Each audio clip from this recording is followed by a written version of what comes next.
Hello again, adorable Bluey fans. It's Marty making good on the Hammerbarn Project promise to deliver the second half of our epic conversation with Mary and Kate of the nation's premier Bluey podcast, Gotta Be Done. Last time we answered each other's questions about Bluey and the Bluey album. This time we will answer each other's questions about Bluey and each other.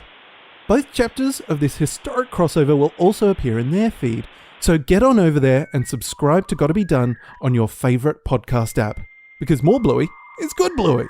So listeners, in the paraphrased words of Bandit Healer, we're going to Hammerbarn, because it's gotta be done.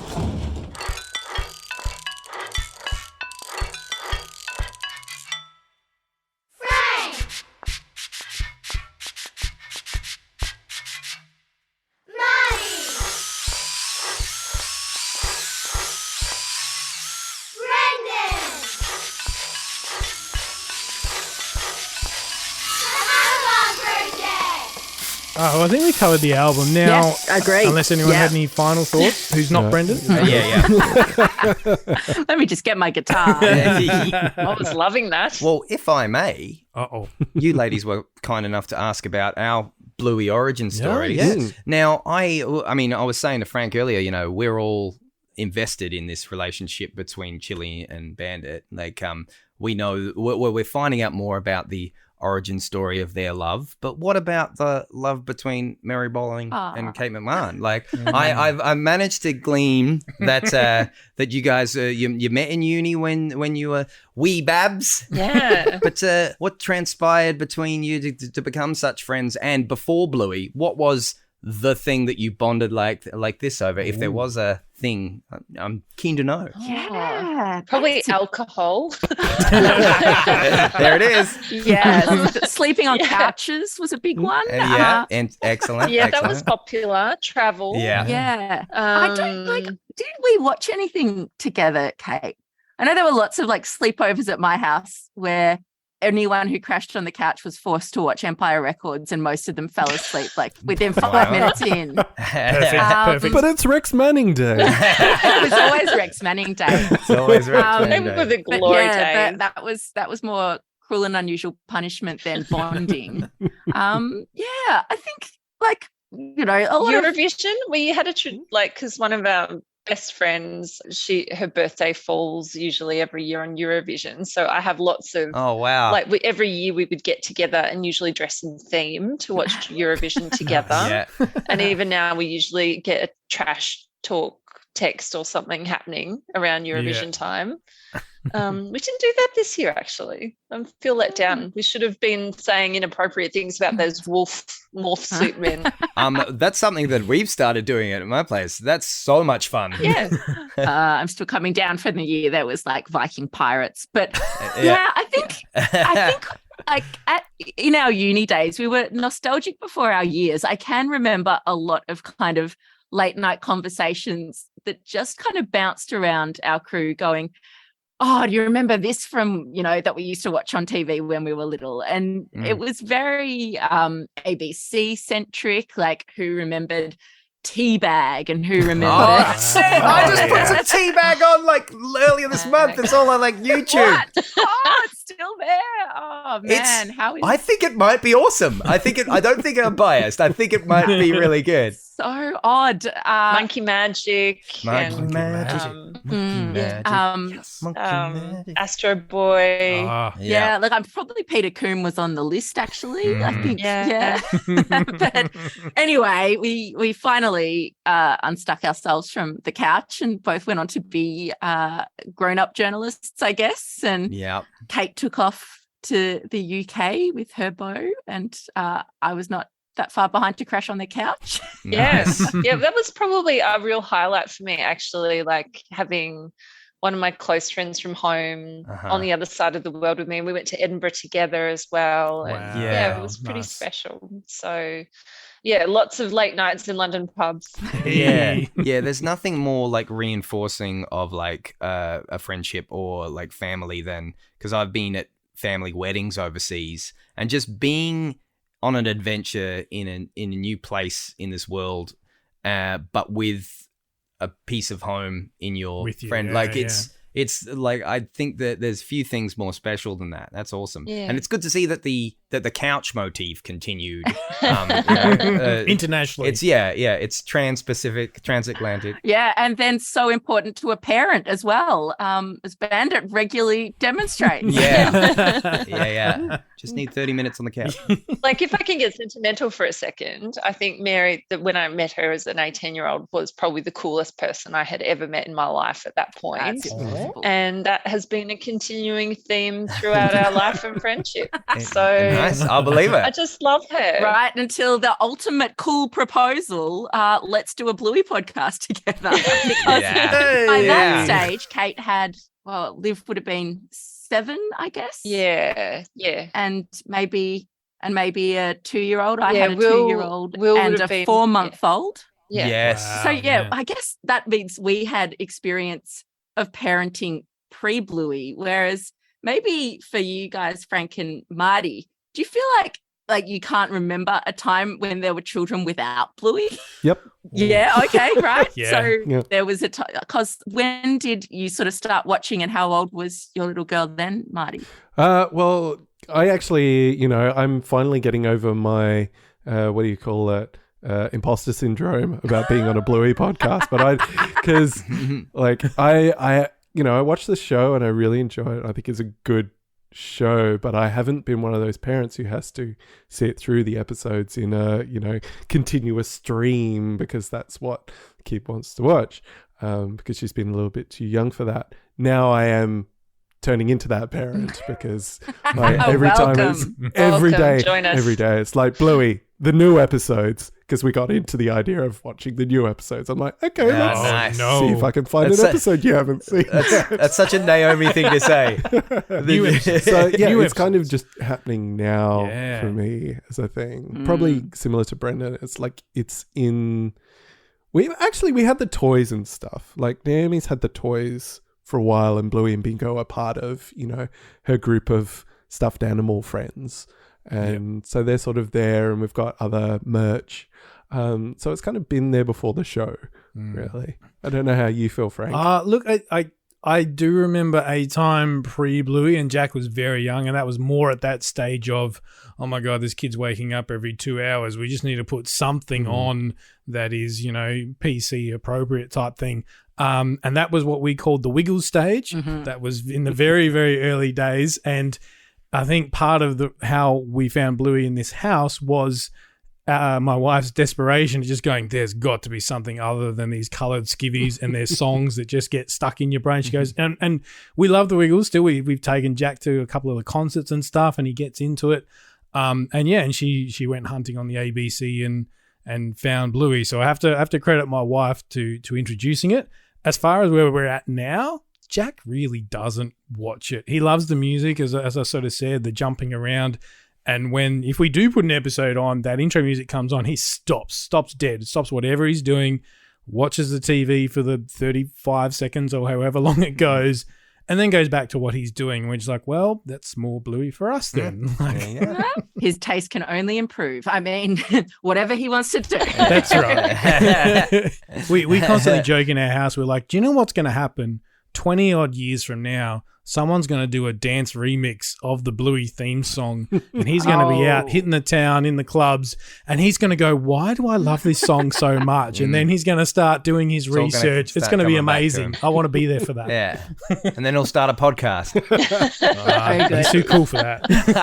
Yeah, it's interesting, like the parent fandom versus the kid fandom or not. Like, when we started recapping, like the kids were very much into it, but because Kate has Liv, who's a bit older as well, I think the McMahon household had gone through a lot of phases of different kind of viewing habits. I still remember the first time I was like, right, I have a child, let's try and watch some child TV.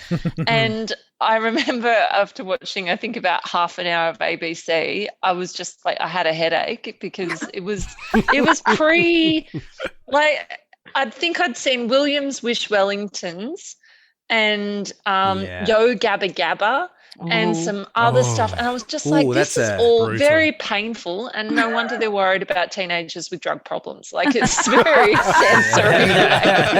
And like in the night garden, it's stuff of nightmares. I don't go the night understand. garden. In the night garden. The only positive about in the night garden is that it goes for half an hour and somehow my children are hypnotized by it. But, you know, apart from that, there is nothing positive about that show.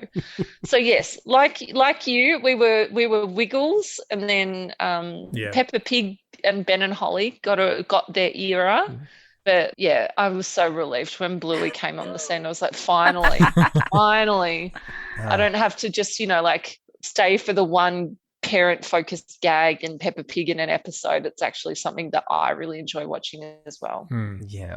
And it goes back to what we were saying about, like, you don't have to dumb it down or you don't have to change it and dilute it for kids, because, you know, give them some credit. Like, it's a great show that they're enjoying, because it's just very smart. Even the trite formulaic nature of a lot of shows, you know, like there's some sort of big lesson that has to be learned. And, you know, there's something. What did you learn, Caddy?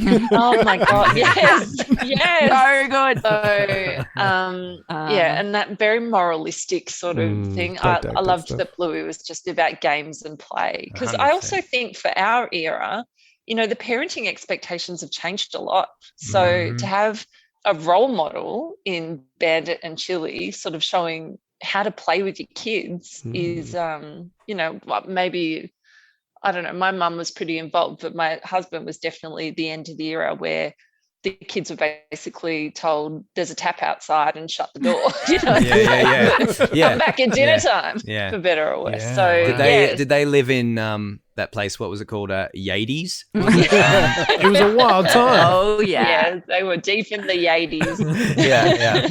We can't go there though. You guys should call yourselves, if you ever like feel like you're learning something that you ever feel out of touch. Like I know I often do. I'm not projecting, but you could call yourselves the ladies from the Yades. I think I think that worked. I just thought, did you feel free to take that? I'm just putting it out there. But you said something, Kate, earlier, like when you said you had Liv and you just thought, well, I guess I'm a parent now. That just reminded me of something else that I have to thank you for asking Joe in your most recent interview with him, that he said, like, when you decide, okay, maybe I'm going to try and start a family, the parenting roller coaster starts then. And it just, that blew my mind. Like, I mean, here it is. I'm not a dad, and but I am surrounded by parents, and I often find myself talking about, because I'm just so interested in seeing all my people that I've loved my whole life just enter this new chapter, and it's fascinating. And so that has just changed my way of looking, because I'm always looking for better ways and more inclusive ways to think about things. And that was just like a light bulb moment. So thank you guys, and thank you, Joe. I think that one's down to Joe. Thank you, Joe. All right, lightning round. Whoa. We've got some questions prepared. How do we want to do it? Should we shoot one over the fence, and then you guys can hit one back? Okay. Okay. All right. That sounds perfect. First question for you guys.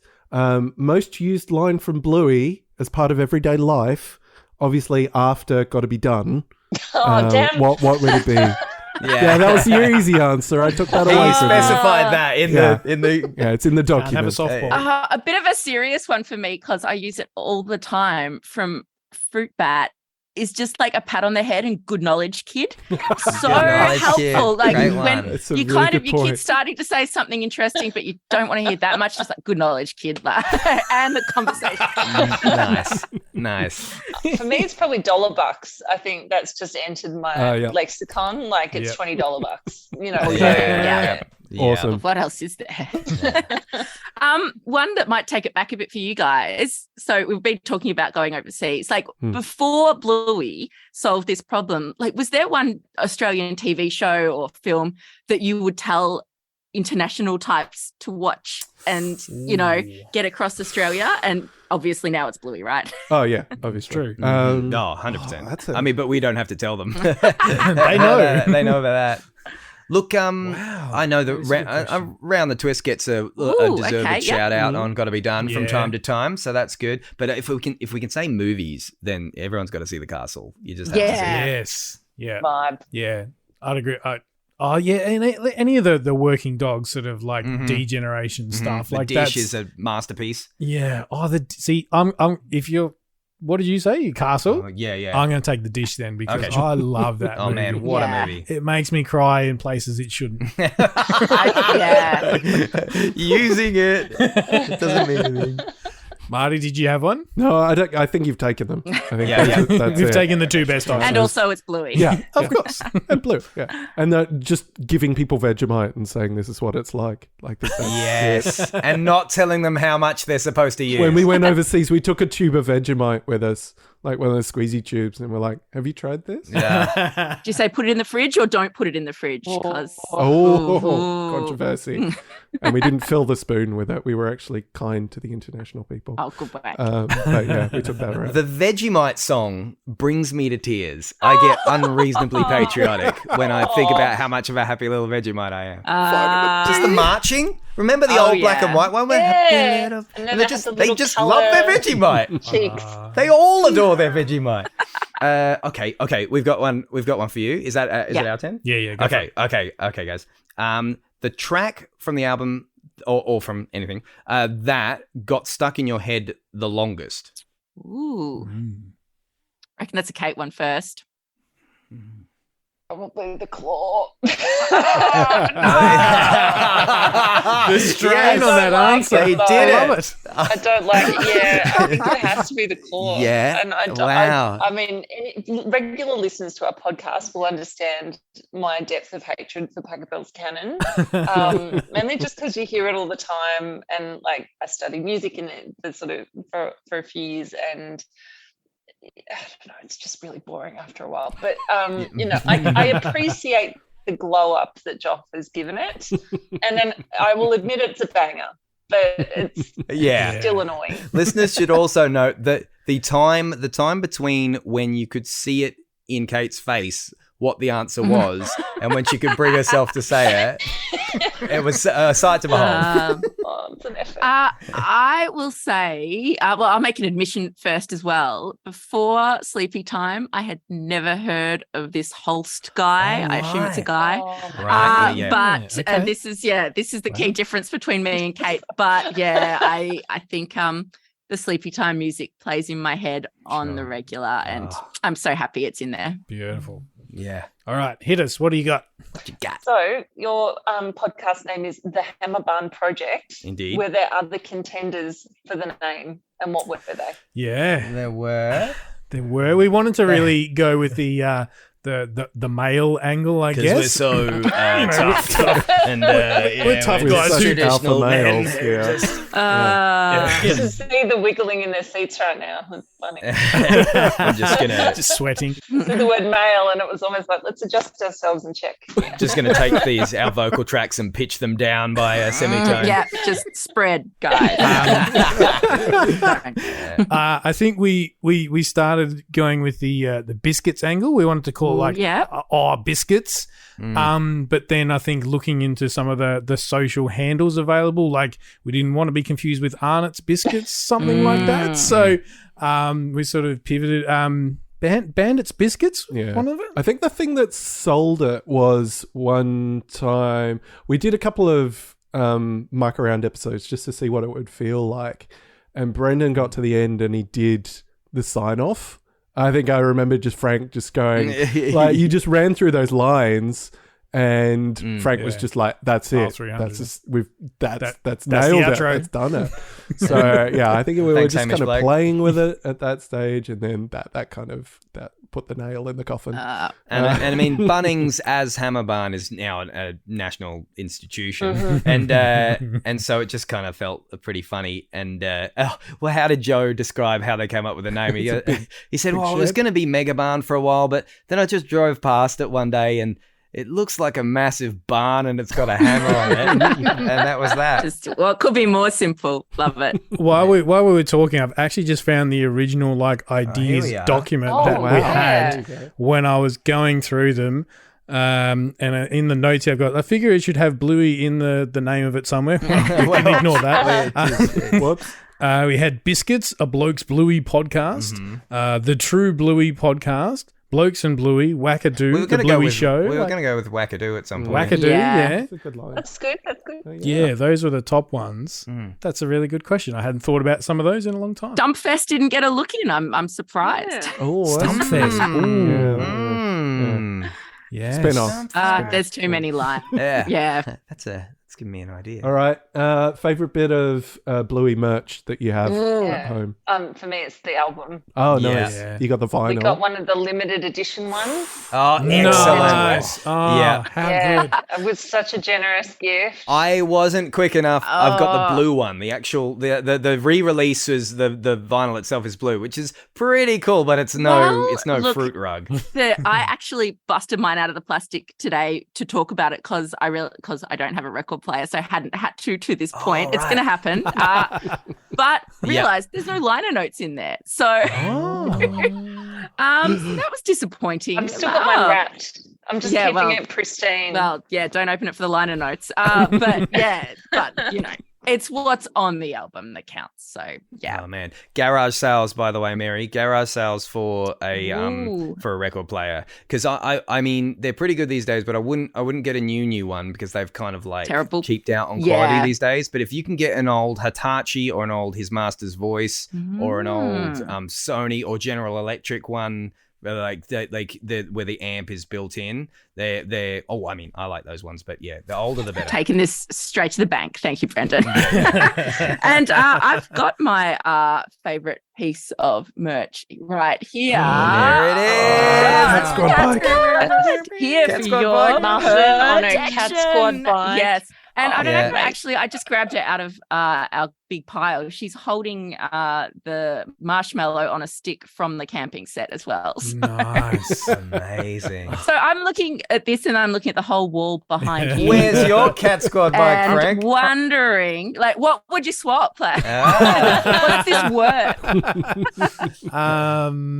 Everything the light touches. Wow. No, I think you can get them from Woolies for $20. So yeah, perhaps we should swap. But look, Muffin is wearing the tiara. Obviously, the Cat Squad bike is just so treasurable. Awesome. Unreal. Good question. I want to take it back to Hammer Barn for you guys because it is such a good episode. I think you picked the perfect name. Best moment of Hammer Barn, because there's a few. I'm going to steal what is possibly Brendan's. Okay. But and I don't know because the episode just played randomly the other day, when the gnome falls out, smash, and then it cuts to Bandit and Bluey. Yeah, that's probably someone else's Bluey. Yeah. That is Like excellent. that is the moment that I'm sure resonates with many a parent. You hear the kid's name, even if it's a really unique name. No, that's going to be someone else's kid, right? I'm just going to go this way. Man. Like that bit, and somebody's husband eventually gets it. Yeah. And so much that happens in the Hammer Barn is so funny, but it would be remiss of me to choose a moment that's not got Pat in it. Ooh, So either the first bit where he's razzing up his neighbor, because that is so funny, and that just competitive blokes just kind of like, just picked it up this morning, pretty sweet, eh? And that bit and the end, their high five, just the no their high five. complete Says no so look much. high five speaks volumes, especially because it kind of says that. And I think we said this in our review. they get out of trouble. Like I think Pat might have been in a similar situation with Janelle, like whether or not he was allowed to get this pizza oven, and just that kind of like high five between him just kind of says, yeah. Like, So it's good. just it says so much. It's so good. Mine's got to be you got to be happy with what you've got, because it just works on so many different levels. Like Chili's commentary on like, you just got to be happy with what you've got, okay? Projecting a little bit there potentially. Amazing. All right, your favorite, and this may not be a super quick one, but your favorite personal headcanon theory in the Bluey verse. Oh. So something that's not confirmed, but you go, do you know what? I imagine this. Like an example would be me and my crazy Cat Squad theory that the fact that they're like the Avengers and superheroes and cats don't exist in the Bluey world, that sort of thing. I think it's hard to know at this point after 3+ years talking about Bluey of what is actual things that we've been told by animators or artists or all that kind of thing and things that we have made up in our head. Right. Interesting. I've got one actually. Here we go. Oh, yeah. And that is, and I can't take credit for this. This was a suggestion from my husband, but it has come back to us via some animators that they liked the theory that Bluey is childhood memories. So we're not going to see linear stories. We're going to see, it's almost a bit like Wonder Years-esque. And I think you guys have touched on that before. We're seeing moments of childhood, but it doesn't actually need to be linear. With how in the start of Army, you see the girls coming out in their adventure stuff. Is that right? Yep. And so is it possible that it's kind of fluid? Yeah, so I think we're going to move back and forward in time quite freely in between that period of 6 to 7 for Bluey and 4 to 5 for Bingo. Yeah. Nice. Yeah, It's nice. like, as to quote Doctor Who, it's just wibbly wobbly, timey wimey stuff. rather than That's a Doctor Who quote. That is a Doctor Who quote. I think rather than like, I think it'll be almost like when you're remembering your childhood, how things sort of all get a little bit hazy in certain patches and you have clear memories of moments. So I think that's what we'll see more of, it'll be this moment, this game, but not necessarily, the girls getting a lot older. Yeah, that one's a great one. I like it. This is half headcanon, half possibly heard somewhere, and I'd love someone to tell me if it's true, that Grandpa Bob, missing as we know, has been finding himself on a yoga retreat in India. Yeah. Now, Amazing. I hope so. I listened to a podcast with Joe Brum being interviewed and sort of sharing a pivotal time in his life was going and learning how to meditate in India. And after that, I was sure I heard somewhere that that's where Grandpa Bob was, but have never been able to find the source and possibly dreamt it. Amazing. And possibly regularly dream about Bluey. But yeah, that's a good one. As far as I've been able to stand up, it is only in my head canon. Amazing. But yeah, he's going to come back in, in a sari. I love it. Okay, so you guys call your lightning round. We call it rapid fire. Equally non-speedy, probably. But we ask everyone what their favorite show as a kid was, and you guys probably have a good answer to this. Dum, ba, bum, ba, bum. Oh, so Gadget. good. Nice. But you see, that's all you need to do. Can I just, speaking of ruining this lightning round, which, I want to do, the best development has happened at my place recently because Nora couldn't decide whether she wanted to watch Bluey or The Wiggles. And I just said, hey, Nora, when I was your age, I loved this show called Inspector Gadget. And my sister Erin said, oh, that's a good idea. Pop it on. And she watched 2 episodes just like fully and just really watched them. And now, more often than not, she's Penny and I'm Uncle Gadget. Yeah. And I've been practicing my Don Adams. So good. And I said, hello, Penny. Go, Gadget tickle fingers. I don't know if Gadget actually had tickle fingers, but this Uncle Gadget does. And it's just the best thing in my life at the moment. And I've never been so proud of anything. You are the coolest uncle. Yeah. Wow. No, that is commitment. Yeah. Now I've got 2 takes of you saying that, so I'll show them both. See, it wasn't just a fluke. You'll have to go next, Frank. I'm still trying to think. That's one of my favorite compliments, by the way. Thank you very much. That's awesome. I mean, it should come as no surprise looking at some of the stuff behind me. The problem with stuff like Ninja Turtles, Transformers, and most definitely He-Man is they do not hold up upon revisiting. To the point where you go, the only way, a good friend of mine, Jeff, he was very excited. He got some He-Man box sets when they redid them for, people like us who refused to grow up. Let's sit down and watch this. And we're in our 30s or whatever. And in the end, we had to turn it into a drinking game because it just became quite cringy to watch. And I think the one that's encapsulated the best is Skeletor's plan at one point to, take over the world sort of thing was to make an evil carnival and mind trick people into doing what he wanted. And I'm just like, your tagline, your subtitle is Lord of Destruction, and you're doing this via a carnival. Like, it's this ridiculous snapshot in time of the 80s where you go, and if you look into the history of it, they were under huge pressure because they were one of the first shows to basically the toys came first and then the show. Mm-hmm. They were sort of made at the same time. And so the regulators at the time went, no, this is a commercial disguised as a show. You can't, He-Man's not allowed to use his sword. He's not allowed to punch people in the face. There were all these real rules and restrictions. So they had to be as cheesy and as camp as they were, as well as it being a bit of a product of the time. So, I haven't really answered the question there, have I? I've just given you a history on He-Man. I've learned a lot, though, so thank you. Yeah, I'm going to have to say, interestingly, of all those, the one that sticks in my memory is Scooby-Doo. Oh, I remember watching it. I don't have Scooby-Doo merchandise, but if it ever comes on TV, you randomly find one. The Scooby-Doo movie was just like, apart from the fact I'm in love with Sarah Michelle Gellar, but that's for another podcast. I rate that movie quite highly for what it is. And the Scooby-Doo cartoons, there's just something about it. I saw a meme the other day that actually was Daphne turning to Scooby and Shaggy going, come on, guys, we're on vacation. Did you guys pack any clothes?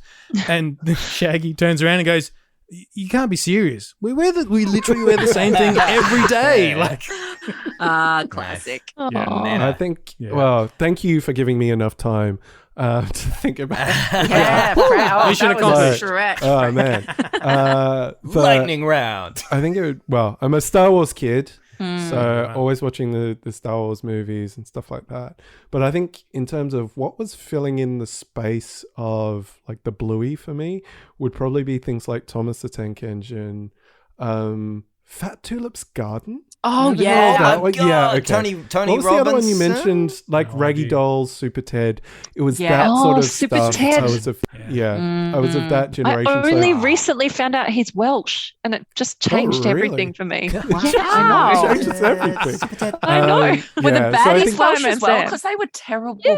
baddies Yeah, in Super Tex Ted. and like- Bulk and Skeleton. Probably explains a lot, them being Welsh. Yeah. Yeah. So I think that those were Wow. the shows that I was sort of watching, but it's I think I spent quite a bit of time with Thomas, but if I had to pick a favorite thing, it was probably Star Wars. One night, a spotty man from outer space brought him to life with his cosmic dust and took him away to a special cloud where Mother Nature. That bear became. I love that. And in the end of the theme song there, it's like Super Ted. Super Ted. They try and squeeze Super Ted into like one beat of the song. No, I think those answers like really show, in my head, like Bluey has tipped its cap to so much 80s culture and, so much of my childhood, but actually it's still got a long way to go. I have not seen a single Super Ted reference. So Yeah. lift your game, Ludo. Yeah, exactly. Come on, guys.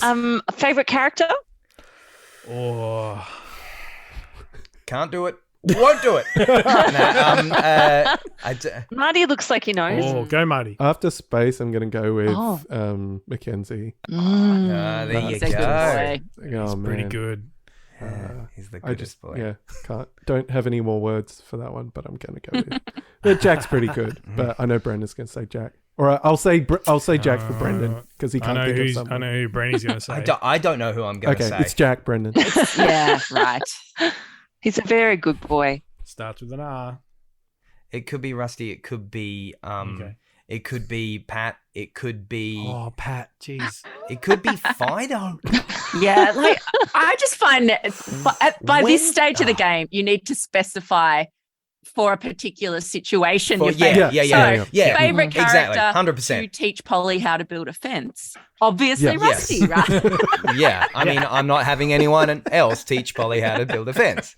But what does Adam Savage from MythBusters say? He says his top 5 movies has about 50 movies in Totally. it, and that's the approach that I like to take. Hello, puppy. Hey, puppy dog. Oh, hey, There's a Ted. real puppy dog on the screens now. This is Ted, and he just did a BBC style bust the door in, barging in the entrance. Good man, Ted. I heard you guys were talking about dogs. I demand to be I involved. demand to be included. Yes. I believe you're talking about good boys. Here I am. Who is this other good boy of which you speak? Yeah, that was the bit that crunched it and he had to bust in. Yeah, good. I want Marty to ask our final question. Yeah, okay. And it's the final question that we asked Joe Brum in our lightning round, and it's one of the most important very near to in our our hearts. agenda. So take it away, Marty. Yeah, okay. Well, we will have to take this out for the international edit of the podcast. Yeah, Favorite poop joke. Oh man, I think it's got to be super fresh, as poop often is, I guess.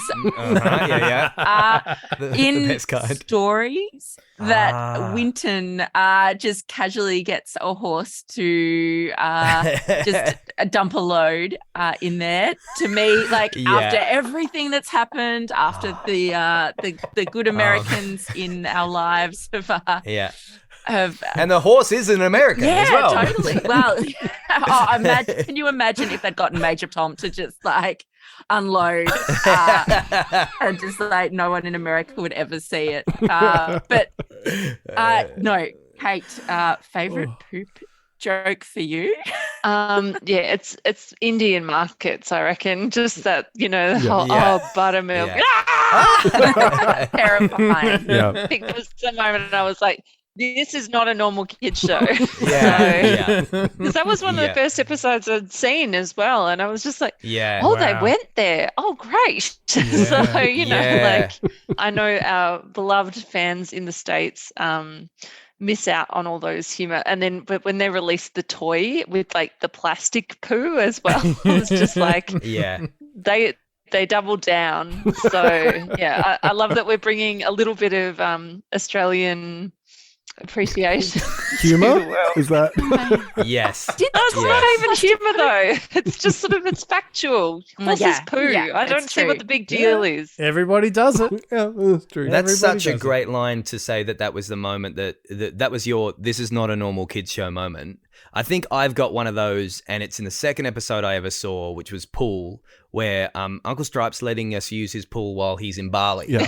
I just that's so specific and so real. There's something's happening here, So many of those early apps set it up as well. Like even in The Weekend, where Bandit paused the game, goes to the toilet, and Bluey's like, "Oh, it stinks," and he's like, "You don't have to be in here. Feel free to wait outside." It's just too real, and it was there right from the start. I love going back to watch Weekend and just go, "Oh, there's even a long dog in there." Yes. Long dogs. Great last question. Very important. Yes. Very important. Just got to keep things on brand. We like to end on a high of, sophistication and poise. Class. Yeah. That's how we do. If it's good enough for Bluey, good enough for me. Yeah. Well, thank you so much, guys.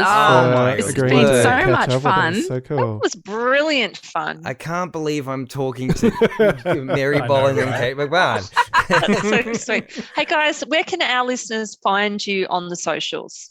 Where can they find us on the socials? It says it at the end of our episodes. I think it's. You should know this, Brendan. You I do should the know editing this. every I week. do everything so every it'll week. get I got dropped to in. say it's well, it'll get yes, we'll drop it in. Okay, great. But I know you should know this, Brendan. I should know this. That's the danger of doing it in like an actual sound bite and putting it on the end of the episode rather than you guys were clever and you say it and then you remember it. Okay. Clever. But you can find the Hammerbarn Project on all your good streaming services. I listen on Google Podcasts because I'm a Google boy, but you don't have to. I don't, discriminate. You can listen to it wherever you want. And on the end, it says where you can reach us on the socials. Okay. You can find the set up Hammerbarn. You've got to keep listening to the end, is what the boys are saying. Like, That's right. do not Yes. adjust Nah. your Always stay to the end. wireless. We're on the face tweetgrams. I'm pretty sure. Mhm. Like you can find us yeah. all over the place. Mhm. See you on Facey time. And your listeners are very welcome. We'd love some more Bluey fans to tune in. If you want to know how it all started, on Facebook, we're at Bluey Pod, and on Instagram as well, we're at Bluey Pod. And then on Twitter, we are at Bluey Podcast. Don't talk about it. It's raw. And then Perth guy. that guy in Perth who took our handle. And then on, if you're emailing us, we're blueypod@gmail.com. But like you guys, you can find us on all the major streaming services, including your favorites. Yes. Yay. Yes, absolutely. Well, I know it's like I do. I'll just quickly say, because I'll try and make it quick. But it's so gracious of you to agree to this collab, and it's no surprise that the first episode back of Better Call Saul aired last night, and I've been waiting 6 weeks for it, and I've been so excited. Then the moment a couple of weeks ago that Frank mentioned that we would be doing this, that just fell off the radar. And anyone who knows me, who knows how insufferable I am when it comes to the Gilliverse, knows that's I mean that as a compliment. So thank you so much, and it's no surprise at all that Bluey. The quality of this show brings the quality people together. So thanks, guys, and until next time, guys. It's It's All 300. left at the fake grass. And if you hit the flamingos, You've gone too far. we should just use that one all the time.